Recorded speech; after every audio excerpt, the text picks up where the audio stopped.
ప్రశు ఏమైంది ధర్ని? ఏంటివి? దీనికి అంత గట్టిగా వచ్చావు? సిగరెట్ ప్యాకెటేగా. అది తెలుసు, నాకు తాగనని మాట ఇచ్చావు కదా, మరి ఇదేంటి? హే, నేను తాగలేదే. తాగకుండానే నీ జోలోకి వచ్చిందా? ఇవన్నీ శిష్లాకి చెప్పు, నాకు కాదు.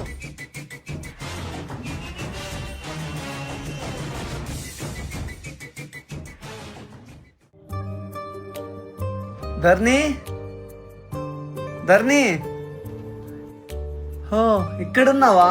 నీకోసం శారీ తెచ్చా. అక్కడ పెట్టు. దొంగ, ముక్కు మీద కోపం.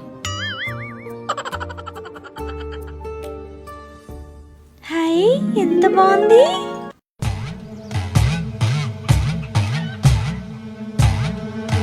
ఏంటక్క, కొత్త శారీయా?